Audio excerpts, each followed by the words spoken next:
तो नमस्ते बच्चों। इस रिवीजन सीरीज के इस वीडियो में आज जो मैं चैप्टर डिस्कस करने वाला हूँ वो है मोल कॉन्सेप्ट। और इसमें मैं 45 क्वेश्चंस डिस्कस करने वाला हूँ जो सारे ही कॉन्सेप्ट्स को कवर करेंगे जो नीट के लिए इम्पोर्टेंट है। तो चलिए शुरू करते हैं। मैंने उन सारे क्वेश्चंस में पहले से लिख दिया है जिसमें कैलकुलेशंस है, ताकि थोड़ा सा शॉर्ट वीडियो हो पाए, अदरवाइज बहुत ज़्यादा लेंथी वीडियो हो जाएगा। ठीक है, तो मैं सारे पॉइंट्स को एक्सप्लेन करूँगा जो भी हमें चाहिए। ठीक है, बस कुछ कुछ जगहों पर मैंने कैलकुलेशंस पहले से लिख दिया है। चलिए स्टार्ट करते हैं। सबसे पहला क्वेश्चन है, विच of the following is a not a compound. अब देखो, कंपाउंड जो होता है वो मोर देन वन एलिमेंट से बना होता है या मोर देन वन एटम से बना होता है। तो यहाँ पे लिखा हुआ कॉमन सॉल्ट। कॉमन सॉल्ट का मतलब है NaCl, मतलब सोडियम और क्लोरीन, मतलब ये कंपाउंड है। मार्बल मतलब कैल्शियम कार्बोनेट, और इसमें कैल्शियम कार्बन और ऑक्सीजन है, मतलब ये भी एक कंपाउंड है।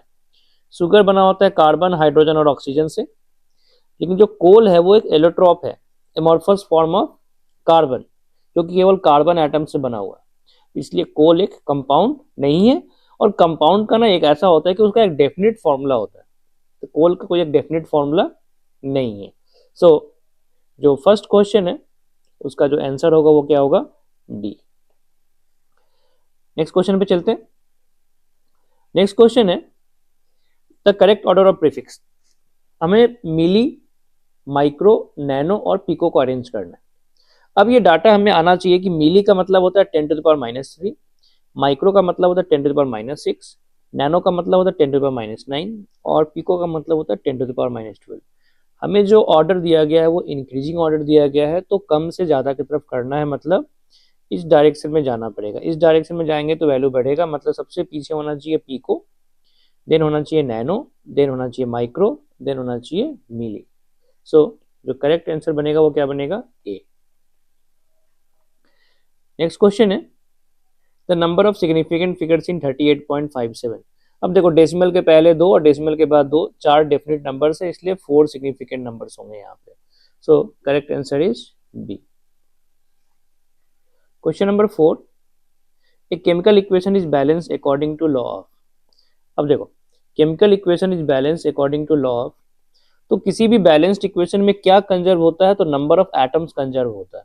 और जब नंबर ऑफ एटम्स कंजर्व होगा मतलब उनके मासेस भी कंजर्व होगा। तो इसीलिए जो मास होता है वो law of conservation of mass पे बेस्ड है। और कंजर्वेशन ऑफ मास जो है वो किस पे बेस्ड है? Conservation of number of atom पे बेस्ड है। तो बैलेंस्ड इक्वेशन में हमें एटम कंजर्व करना है, और एटम के कंजर्व करने से क्या कंजर्व होगा? मास कंजर्व होगा, इसलिए इसका आंसर क्या बनेगा? डी। जो आंसर बनेगा वो क्या बनेगा? D. Question number 5, an element X has the following isotopic composition. 80% 200 वाला मास है, 7% 199 वाला है, और 13% 202 वाला है। हमसे पूछा गया the weighted average atomic mass of the naturally occurring element X। और देखो, इसका फॉर्मूला होता है कि परसेंटेज आइसोटोप, आपको क्या करना है? Sum of percentage of isotope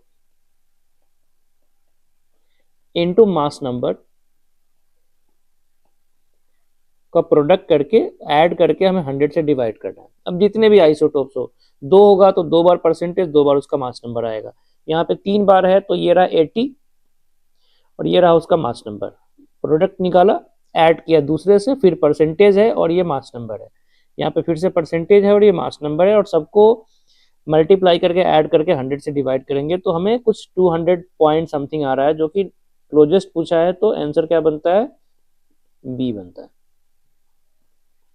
next question है the number of atoms of helium in 100 AMU of helium. अब देखो, मेरे से पूछा है कि 100 AMU हीलियम का कोई सैंपल है, उसमें कितने नंबर ऑफ एटम्स है।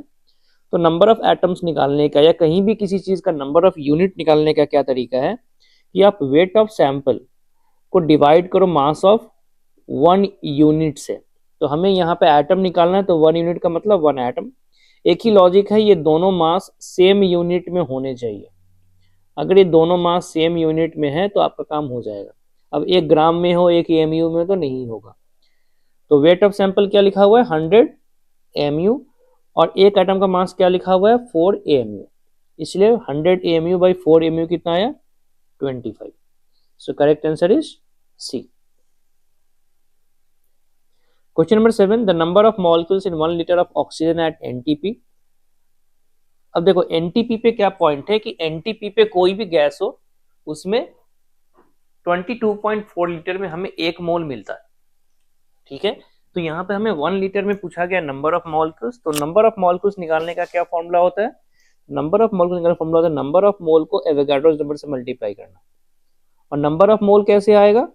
तो नंबर ऑफ मोल आएगा यहाँ से कि मैं वॉल्यूम को डिवाइड कर दूं मोलर वॉल्यूम से. तो 22.4 मोलर वॉल्यूम है और 1 लीटर गिवन वॉल्यूम है, तो 1 डिवाइडेड बाई 22.4, तो ये हो गया क्या? मोल. ये क्या हो गया? मोल. और मोल को हमने एवोगाड्रोस नंबर से मल्टीप्लाई कर दिया तो हमें नंबर ऑफ मॉलिक्यूल्स मिल गया. तो ये कहाँ पे दिख रहा है हमें? ये हमें दिखाई दे रहा है बी ऑप्शन में. So correct answer is B. Question number 8, at certain temperature 2 moles of A combine with 5 moles of B to produce 2 mole of C. If atomicity of A and B is 2, the formula of compound C is. ठीक है, क्या क्या किया गया? 2 मोल of A 5 mole of B react किया. तो यहाँ देखो मैंने 2 मोल ऑफ A लिखा है, 5 मोल ऑफ B लिखा है, और यहाँ पे लिखा हुआ है एटोमिसिटी ऑफ A, मतलब A के एक मॉलिक्यूल में 2 एटम लिखा गया इसलिए A2 लिखा, और B का भी 2 इसलिए मैंने B2 लिखा. अब यहाँ पे कुछ 2 मोल ऑफ C बनता है. अब देखो बैलेंस्ड इक्वेशन है तो बराबर तो होना पड़ेगा. तो A कितना हो गया? 4 बार. B कितना हुआ? 10 बार. लेकिन ये 2 मोल है तो 4 में से मैंने लिखा 2A2, मतलब A2 और 2 से मल्टीप्लाई 4 हो गया, और B5 को 2 से मल्टीप्लाई करके क्या हो गया? 10 हो गया. तो मेरा फॉर्मूला क्या बनने वाला है? A2B5. सो करेक्ट आंसर क्या बनेगा? B. मैं फिर से रिपीट कर रहा हूं, A का 2 मोल है, B का 5 मोल है, दोनों का एटोमिसिटी 2 और 2 है. अब यहां पे 2 मोल C बना. अब 2 मोल जो C बना, इसमें C के एक मॉलिक्यूल में या एक मोल में जस्ट उसका हाफ आ जाना चाहिए. तो 4A का हाफ कितना हो गया? 2, और 10B का हाफ कितना हो गया? 5. तो A2B5 बना. तो एक मोल में A2B5 है, उसको 2 से मल्टीप्लाई करेंगे तो मेरा इक्वेशन बैलेंस्ड हो जाएगा. इसलिए आंसर क्या बनता है? A2B5. Correct answer is B. Question number 9. 4 1 liter flasks are separately filled with the gases H2, He, O2 and O3 at the same temperature and pressure. The ratio of total number of atoms of these gases present in different flasks would be. अब देखो यहाँ लिखा हुआ है volume 1 litre है, सबका same volume है और सेम टेम्परेचर एंड प्रेशर है. तो at constant temperature and pressure Avogadro's law valid होता है, और इसके हिसाब से volume is directly proportional to number of mole and equal volume contain equal number of mole और equal number of molecule of gases. Atom different हो सकता है, डिपेंड करता है उसका एटोमिसिटी क्या है, लेकिन कांस्टेंट टेम्परेचर प्रेशर पे इक्वल वॉल्यूम में इक्वल नंबर ऑफ मोल मिलता है या मॉलिक्यूल्स मिलता है. यहाँ पूछा गया नंबर ऑफ एटम्स पूछा गया.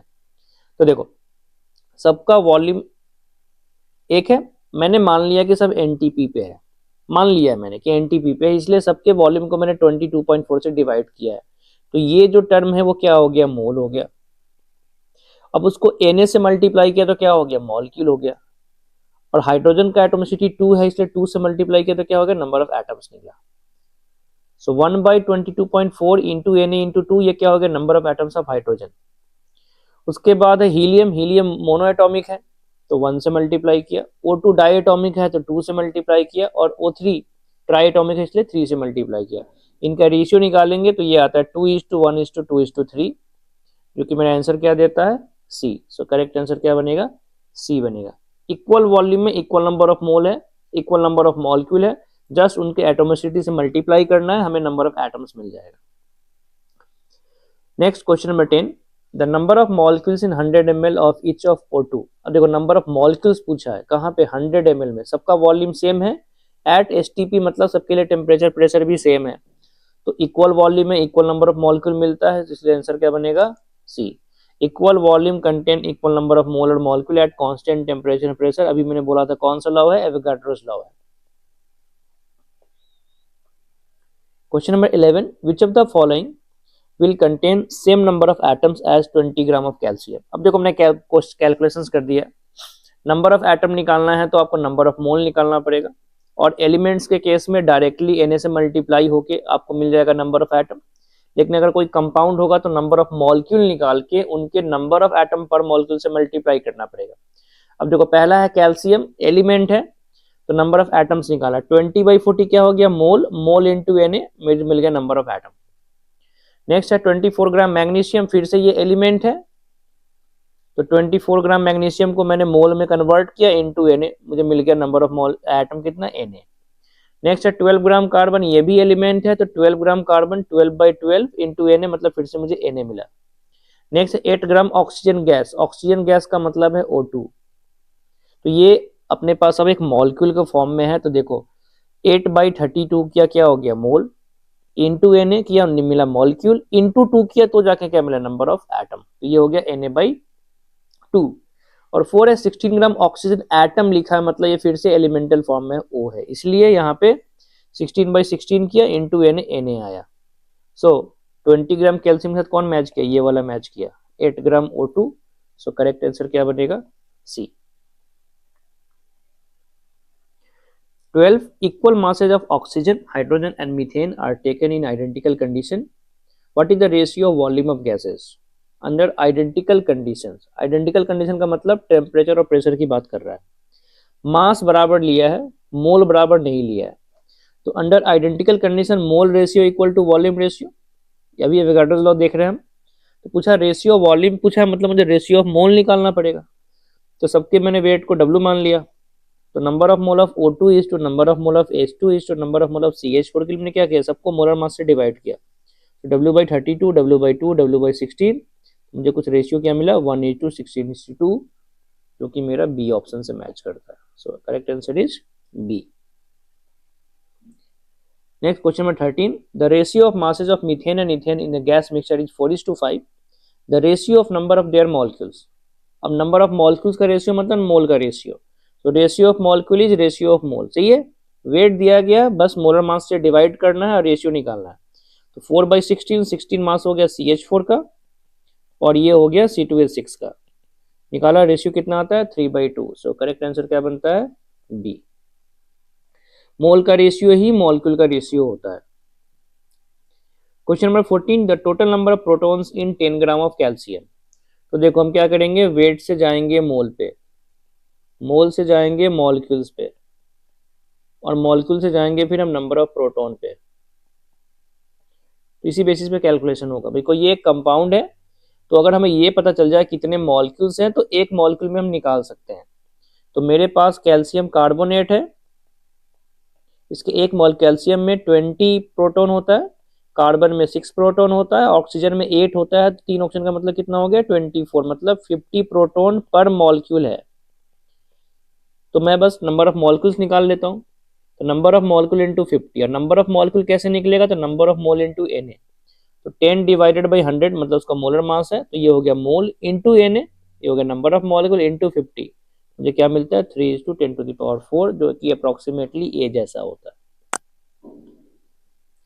Next question number 15, the ratio of number of oxygen atoms in calcium phosphate and H3PO3 if both contain same number of phosphorus atom. अब देखो यहाँ पे मेरे पास 2 फॉस्फोरस है और यहाँ पे 1 फॉस्फोरस है, इसलिए मैं लिखा हूँ 2 mole of phosphorus present in 1 mole of calcium phosphate and 2 mole of phosphorus in 2 mole of H3PO3। इसका मैं 2 मोल लूंगा तो मुझे 2 मोल फॉस्फोरस मिलेगा, और इसके 1 मोल में ही मुझे 2 मोल फॉस्फोरस मिल जाएगा। तो लिखा है that contain same number of phosphorus atom, तो मैंने मान लिया कि 2 मोल फॉस्फोरस सबके पास है, मतलब कैल्शियम फॉस्फेट का 1 मोल लेना पड़ेगा और H3PO3 का 2 मोल लेना पड़ेगा। अब उसमें मैं रेशियो निकाल देता हूं, तो इसके 2 मोल फॉस्फोरस के लिए मुझे 1 मोल लेना था ये। अब 1 मोल में कितना ऑक्सीजन है, तो 8 है, तो 8 इंटू Na इतने एटम्स हैं, और इसके 1 मोल में 1 मोल ही फॉस्फोरस था, तो 2 मोल फॉस्फोरस के लिए मुझे ये 2 मोल लेना पड़ेगा ना, और इसके अंदर कितना ऑक्सीजन हो गया, देखो 1 के अंदर 3 है तो 2 के अंदर 6 होगा, तो 6 इंटू Na, तो रेशियो क्या बनता है 4/3। So correct answer is B. Question number 16, the total number valence electron in 4.2 gram of N3 minus, जिसको हम एजाइडाइन भी बोलते हैं। यहाँ पे एन एवोगाड्रोस नंबर है। देखो, नाइट्रोजन के पास 7 इलेक्ट्रॉन होता है, उसमें से 5 वैलेंस इलेक्ट्रॉन होता है, और यहाँ 3 नाइट्रोजन है, मतलब 5 इंटू 3 मतलब 15, और एक माइनस है मतलब एक प्लस और कर लो, मतलब 16 इलेक्ट्रॉन एक मॉलिक्यूल में है वैलेंस इलेक्ट्रॉन के फॉर्म में। अब मुझे निकालना है नंबर ऑफ वैलेंस इलेक्ट्रॉन, तो पहले मैं निकालूंगा नंबर ऑफ मॉलिक्यूल। कैसे निकालूंगा, तो मैं इस वेट को मोल में कन्वर्ट करूंगा, डिवाइडेड बाई 42 मोल निकला, into Na number of molecule निकला, और एक मॉलिक्यूल में 16 वैलेंस इलेक्ट्रॉन है, तो मुझे क्या मिलता है 1.6 Na। So correct answer is C. कहीं भी कोई वेट दे, वेट से मोल जाओ, मोल से मॉलिक्यूल जाओ, और उसके बाद देखो क्या पूछा गया है, उसी के हिसाब से आपको क्वेश्चन सॉल्व करना पड़ेगा। 17, haemoglobin contains 0.334% of iron by weight, मतलब ये परसेंटेज कंपोजिशन दिया हुआ है। हीमोग्लोबिन का अप्रॉक्स मोलर मास दिया गया है। नंबर ऑफ आयरन एटम्स पूछा गया है, जहां पे Fe का एटॉमिक वेट 56 दिया गया है। तो ये फॉर्मूला है परसेंटेज कंपोजिशन का, it is equal to atomic weight into number of atom divided by molar mass into 100। Data को पुट करते हैं, ये परसेंटेज कंपोजिशन, ये एटॉमिक वेट हो गया, ये नंबर ऑफ एटम हो गया, ये मोलर मास दिया गया, और ये 100 हो गया। कैलकुलेशन करेंगे तो एक्स जो है अप्रोक्सीमेटली हमें 4 मिलता है। सो करेक्ट आंसर अपना हो गया A. Question number 18, the number of water molecules is maximum in. Molecule निकालना है, मतलब मोल इंटू Na करना है। 1.8 ग्राम को मोल में कन्वर्ट किया, इंटू Na किया, मतलब 0.1 Na आया। 18 ग्राम वाटर को डायरेक्टली 18 से डिवाइड किया, 18 ग्राम वाटर को यहाँ पे कैलकुलेशन है उसका, 18 बाई 18 इंटू Na, तो ये Na आया। 18 मोल, एक मोल में Na, तो 18 मोल में 18 इंटू Na, और ये हो गया 18 मॉलिक्यूल, तो number of molecule divided by Avogadro's number, तो मोल बताता है। इसने नंबर ऑफ वाटर मॉलिक्यूल ही तो पूछा था, तो इंटू Na ही करना पड़ेगा, मतलब हमें 18 मॉलिक्यूल, तो 18 मॉलिक्यूल ही रह गया।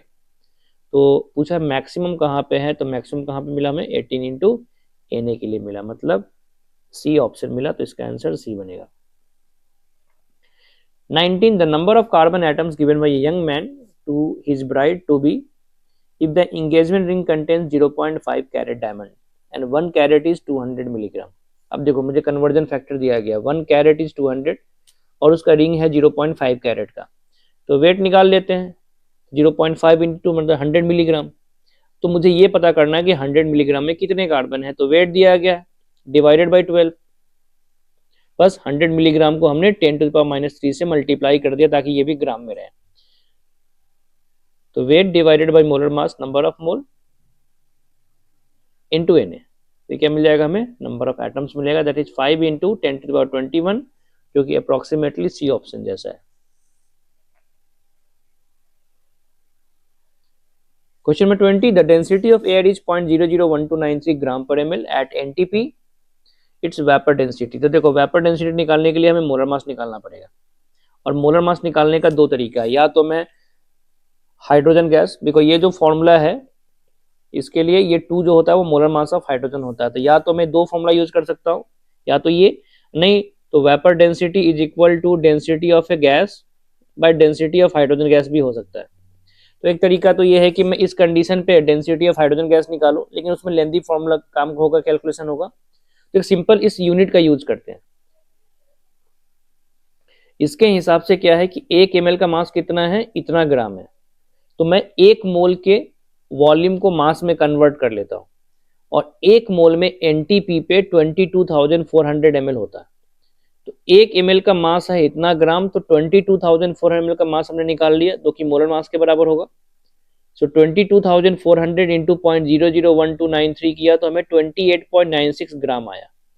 ये किसका मास है, मोलर मास है। इस मोलर मास को मैं हाफ कर दूंगा तो मुझे क्या मिलेगा, वेपर डेंसिटी मिलेगा, जो कि कितना है 14.48 आया। तो अप्रोक्सीमेटली किसके जैसा हो गया, बी ऑप्शन जैसा हो गया। So correct answer is B.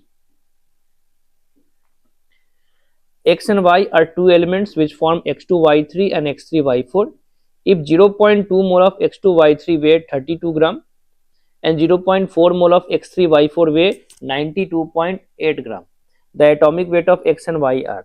अब देखो ये क्या लिखा हुआ है कि 0.2 का मास कितना है 32 है, मतलब एक का मास कितना हो जाएगा 160।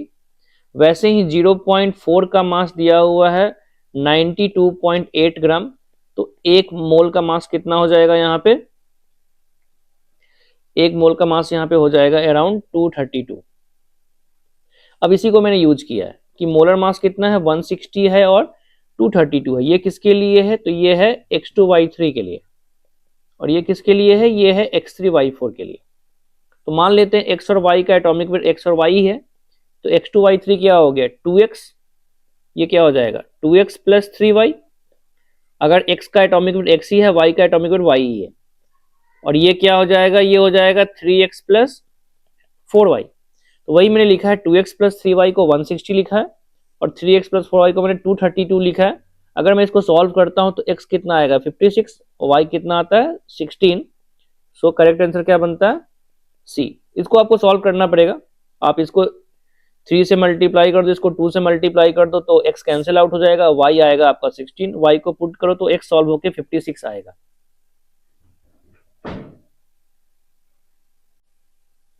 अब देखो क्वेश्चन में 22 देखते हैं। A gaseous hydrocarbon gives upon combustion 0.72 gram of water and 3.08 gram of CO2। Empirical formula पूछा है। अब देखो किसी भी हाइड्रोकार्बन का अगर कंबस्शन इक्वेशन देखे तो होता है CXHY plus X plus Y by 4O2 X CO2 and Y by 2H2O। Question में वाटर का डाटा दिया गया है तो मैंने नंबर ऑफ मोल निकाल लिया जो कि 0.04 आया, और इस इक्वेशन से दिख सकते हैं कि number of mole of water जो है कितना बनेगा, तो Y बाई 2 बनेगा, and number of mole of CO2 जो बनेगा वो X बनेगा, तो वो भी मैंने निकाल लिया है। तो ये हो गया Y बाई 2 और ये हो गया X। अब अगर मैं X और Y का रेशियो निकाल लूँ तो मुझे इंपिरिकल फॉर्मूला मिल जाएगा, बिकॉज CXHY तो इंपिरिकल फॉर्मूला होगा, तो वो कितना आता है 7/8। सो आंसर क्या बनेगा C। Question number 23। A compound contains 5 gram sulphur and 5 gram oxygen atom, the empirical formula of the compound is. ठीक है, 5 ग्राम सल्फर है 5 ग्राम ऑक्सीजन है, तो इंपिरिकल फॉर्मूला क्या होता है simplest ratio of number of मोल। तो क्या करना है, वेट को कन्वर्ट कर लेंगे हम नंबर ऑफ मोल में। तो यही लिखा हुआ number of mole of sulphur is 5/32, number of mole of oxygen is 5/16। दोनों का रेशियो निकला क्या आ गया 1:2, मतलब सल्फर के 1 मोल के लिए ऑक्सीजन का 2 मोल है, तो फॉर्मूला क्या बन जाएगा SO2। So correct answer is B। जहां भी वेट दे या कुछ भी डाटा दे, इंपिरिकल फॉर्मूला निकालने का एक ही मतलब होता है, आप उनके नंबर ऑफ मोल का सिंपलेस्ट रेशियो निकालो। Question number 24। A compound was found to contain nitrogen and oxygen in the ratio of 28 gram and 80 ग्राम। अब देखो वेट दिया गया 28 and 80, फॉर्मूला निकालना है। फॉर्मूला मतलब इंपिरिकल फॉर्मूला, मॉलिक्यूलर फॉर्मूला निकालने का कोई सिंपल तरीका डायरेक्टली नहीं है, उसके लिए मोलर मास का डाटा पता होना चाहिए। तो इतना पता चल गया कि नाइट्रोजन और ऑक्सीजन इतने इतने हैं, तो मैंने वही किया, उनको फिर से मैंने नंबर ऑफ मोल में कन्वर्ट किया 28/14 एंड 80/16 मोल आया। मोल का जो रेशियो आया वो 2:5 आया, मतलब इनका जो फॉर्मूला बनेगा वो क्या बनेगा N2O5 बनेगा। सो करेक्ट आंसर क्या बनेगा C। 25।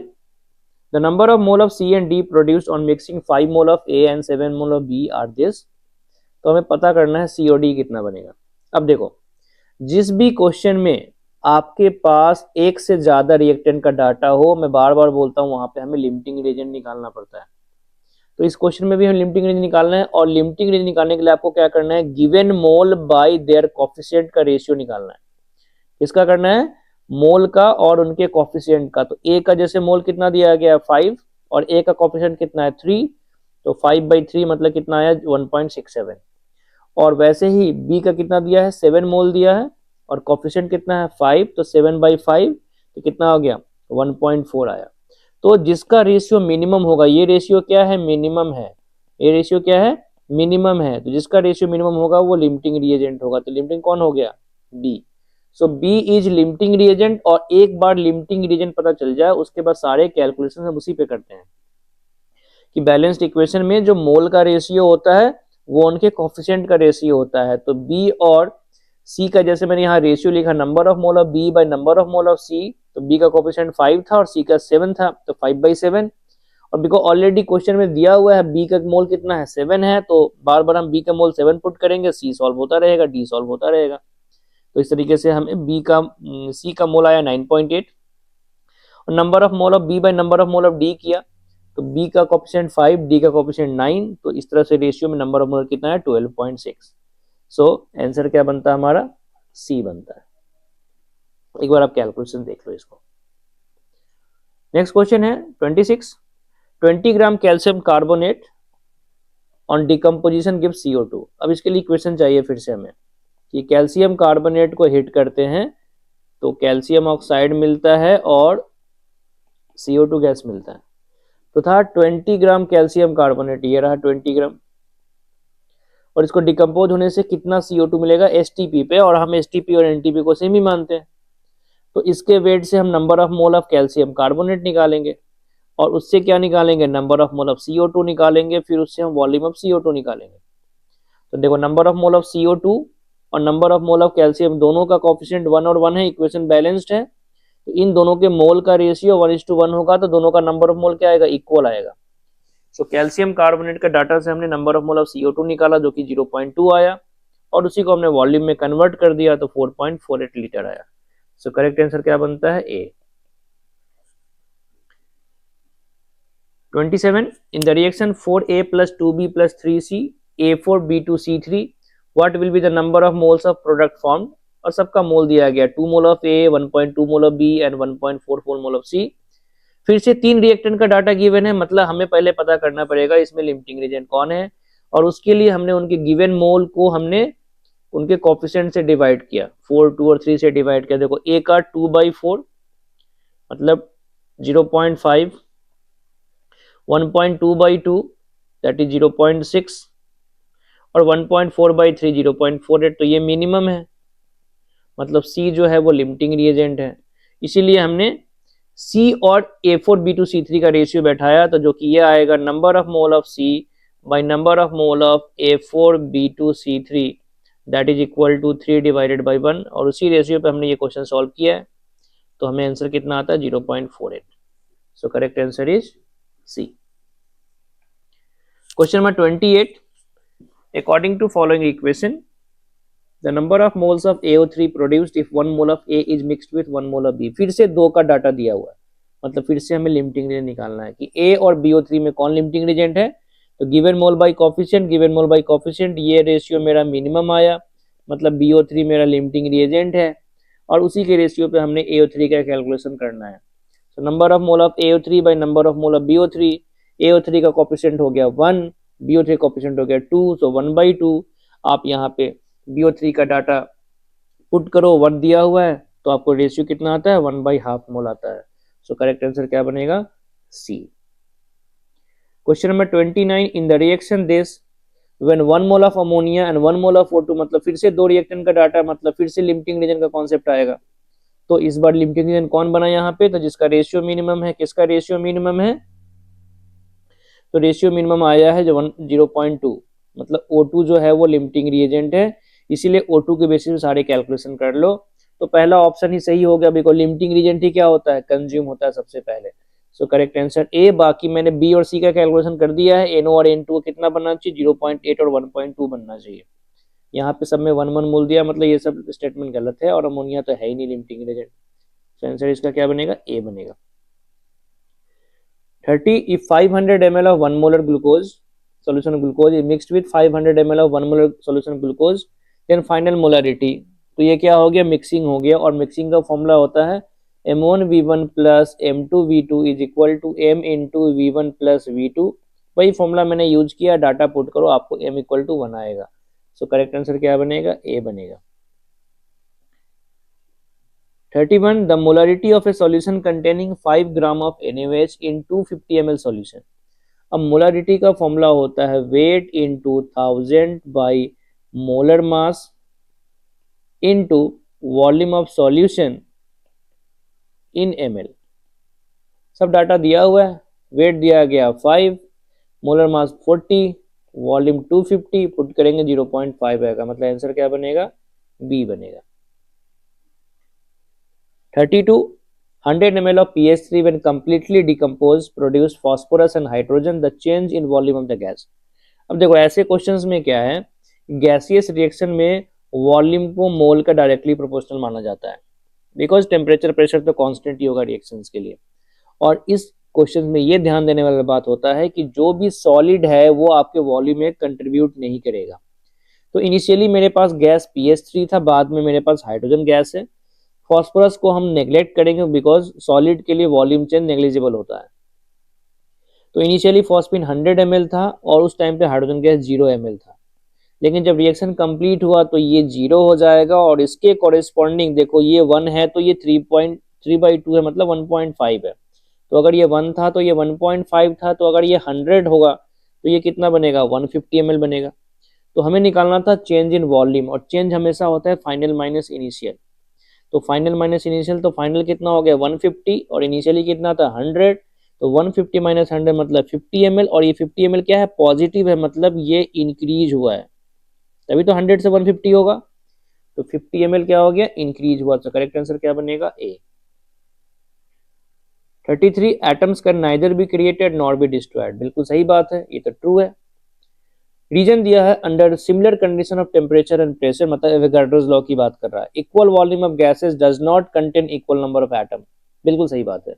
Equal volume of gases contain equal number of mole और मॉलिक्यूल. एटम का कोई गारंटी नहीं है, मतलब इसने लिखा है डज नॉट कंटेन, मतलब ये भी ट्रू लिखा है, मतलब आंसर क्या बनेगा, बी. बाकी ये इसको एक्सप्लेन नहीं कर रहा है कि एटम डिस्ट्रॉय क्यों नहीं होता, ये एक्सप्लेन नहीं कर पा रहा है.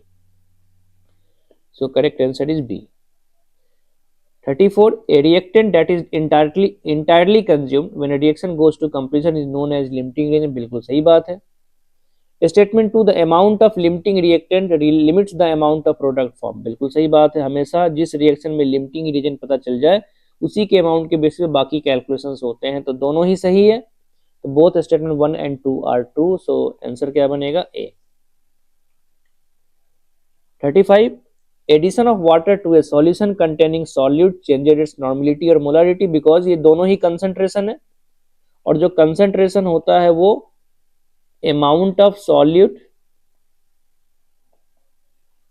डिवाइडेड बाय वॉल्यूम होता है. तो अगर आप सॉल्वेंट इंक्रीज करोगे तो ऑब्वियसली बात है कंसंट्रेशन चेंज होगा, डिक्रीज हो. ठीक है, तो चेंजेस लिखा है मतलब ये ट्रू है. दूसरा पॉइंट है the milli equivalents and milli moles of solids are not change on dilution. अच्छा, मैं केवल अगर सॉल्वेंट ऐड करूं किसी सॉल्यूशन में, अगर मैं केवल सॉल्वेंट ऐड करूं तो उससे सॉलिड को तो कोई फर्क ही नहीं पड़ेगा. इसीलिए जब डाइल्यूशन होता है तो केवल सॉल्वेंट ऐड होता है, और सॉल्वेंट ऐड करने पे सॉल्यूट को कोई फर्क नहीं पड़ता. इसलिए मिली इक्विवेलेंट और मिली मोल्स उसका क्या रहा, नॉट चेंज होगा. तो ये भी ट्रू है, मतलब इसका फिर से आंसर क्या बनेगा, ए. हमेशा मिक्सिंग के केस में कंसंट्रेशन सॉल्यूट का चेंज होता है. यहाँ पे क्वेश्चन है 2.5 litre of 1 molar NaOH mixed with another 3 litre of 0.5 molar NaOH. मतलब दोनों ही सेम है. मोलारिटी पूछा गया, फिर से फॉर्मूला वही है, M1V1 plus M2V2 equal to M into V1 plus V2. Solve होकर 0.727 आता है. सो आंसर क्या बनेगा, सी. 37 हमें मोलारिटी और मोलालिटी का रिलेशन पूछा गया in terms of density and molar mass. अब यहाँ पे मैं थोड़ा एक्सप्लेन कर देता हूँ क्या होता है. कि मोलारिटी होता है मोल्स पर लीटर, जिसका मतलब 1000 ml, और मोलालिटी होता है small m moles per KG of solvent. तो मोलालिटी क्या हो गया, मोल्स. मोल्स कितना है, m मोल्स है, into 1000 divided by weight of solvent. अब देखो वेट ऑफ सॉल्वेंट कैसे आएगा, तो वेट ऑफ सॉल्यूशन से आएगा. ये रहा 1000 डी, मतलब वॉल्यूम है 1000, डेंसिटी से मल्टीप्लाई किया तो ये वेट ऑफ सॉल्यूशन हो गया, और ये molar mass of solute into number of moles है, तो ये क्या हो गया, वेट ऑफ सॉल्यूट हो गया। तो सॉल्यूशन में से अगर मैं सॉल्यूट को हटाऊं तो क्या बचेगा, सॉल्वेंट ही बचेगा, इसलिए क्या हो जाएगा 1000 D minus M into M N two. तो करेक्ट आंसर क्या बनता है, बी। याद रखना पड़ेगा आपको ये formula, molality equal to 1000 M by 1000 D minus molarity into molar mass होता है। 38, an aqueous solution of 6.3 gram oxalic acid dihydrate. Oxalic acid होता है H2C2O4 और डाइहाइड्रेट का मतलब 2H2O, तो इसका मोलर मास आता है 126। तो पूछा गया 6.3 ग्राम ऑक्जेलिक एसिड डाइहाइड्रेट को हमने 250 ml मिलाया, तो मैंने उसका नॉर्मलिटी निकाल लिया 6.3। अब इसका जो एन फैक्टर होगा, एन फैक्टर जो होता है वो 2 होता है, मतलब इसका जो इक्विवेलेंट वेट होगा वो 63 होगा। तो वही है 6.3 by 1000 by equivalent weight into volume, तो हमें नॉर्मलिटी मिल गया। अब लिखा गया the volume of 0.1 normal NaOH required to completely neutralize 10 ml of this solution. तो उसका फॉर्मूला क्या होता है, N1V1 इक्वल टू N2V2। ठीक है, तो ये रहा किसका, NaOH का, सॉरी ये रहा आपका ऑक्जेलिक एसिड का, कि 10 ml को न्यूट्रलाइज करना है इसका, तो 0.4 इसका नॉर्मलिटी है और वॉल्यूम उसका 10 है, तो ये रहा V और ये रहा N। अब NaOH का हमें नॉर्मलिटी दिया गया है, वॉल्यूम पूछा गया है, तो कितना आता है 40 ml।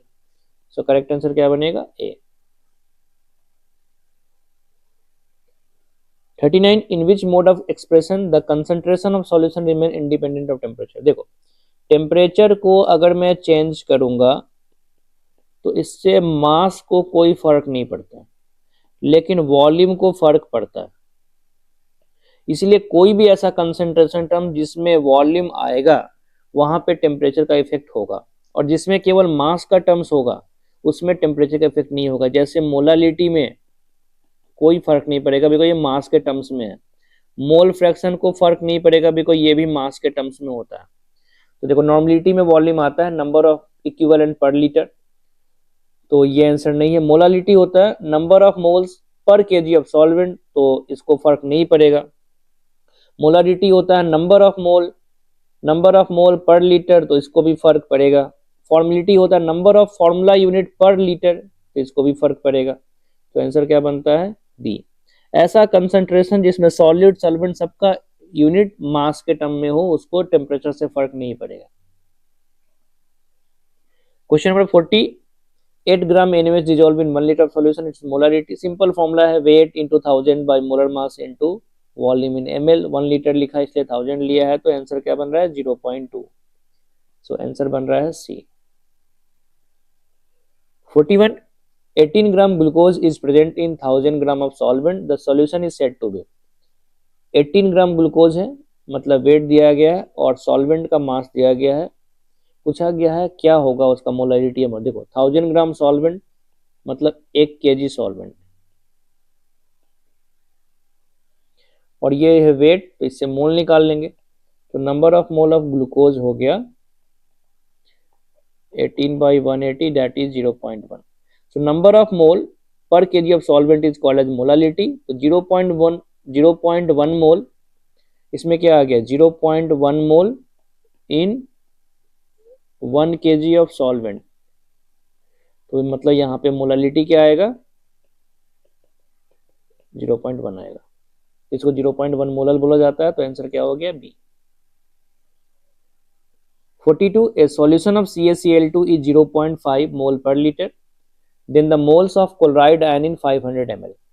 अब देखो मोलारिटी दिया गया 0.5 मोल पर लीटर, मतलब मोलारिटी 0.5 मोलर, पूछा गया है 500 ml में कितने क्लोराइड आयंस का मोल है।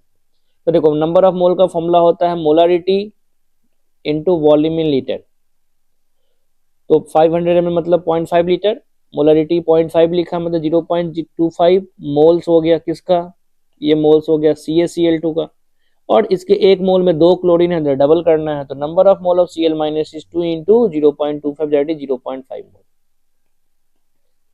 सो आंसर क्या बना ए। 43, if 5.85 gram of NaCl is dissolved in 90 gram of water, the mole fraction, simple सा formula है, number of mole of solute by number of mole of solute plus number of mole of solvent. तो 5.85 by 58.5 ये हो गया number of mole of solute, और 90 by 80 number of mole of solvent, solve करो 0.0196 आता है, मतलब आंसर क्या हो गया ए। बिल्कुल फॉर्मुला बेस्ड क्वेश्चन है, इससे ज्यादा नहीं चाहिए नीट में। 44 the molarity of 0.2 normal Na2CO3। अब देखो ये रिलेशन है, normality equal to n factor into molarity, और Na2CO3 का n फैक्टर जो होता है वो 2 होता है, तो इसलिए molarity equal to normality by N factor that is 0.2/2, मतलब 0.1 मोलर हो जाएगा। अच्छा यहाँ सी और डी में एक ही है, मतलब दोनों ही आंसर है, सी भी ले लो डी भी ले लो, जो भी आपको लगता है, कुछ इसमें चेंज होना चाहिए। 45 a solution is defined as, तो देखो जो सॉल्यूशन है वो हमेशा होमोजीनस होना चाहिए, सबसे इंपॉर्टेंट पॉइंट ये है। बाकी डेफिनेशन पढ़ते हैं। Homogeneous mixture of two or more substances, सही बात है। Heterogeneous mixture of two or more substances, गलत बात है, हेट्रोजेनस बोल दिया। Homogeneous mixture of liquid and solid component only, नहीं, सॉल्यूशन गैस प्लस गैस भी होता है, लिक्विड प्लस लिक्विड भी होता है, तो ये गलत हो गया। Homogeneous mixture consist water as one of its component, नहीं, पानी के प्रेजेंस में ही होगा ऐसा कोई डेफिनेशन नहीं है। तो it is a homogeneous mixture of two or more substances, तो आंसर क्या बनेगा ए। तो ये आपका सॉल्यूशन था, ये 45 क्वेश्चन थे जिसमें मैंने सारे कॉन्सेप्ट कवर करने की कोशिश की है। बाकी अगर आपको अच्छा लग रहा है तो प्लीज़ लाइक कीजिएगा, और बाकी फिर हम मिलते हैं नेक्स्ट वीडियो में, जो आपके शेड्यूल के हिसाब से मैं अपडेट आपको किया गया होगा।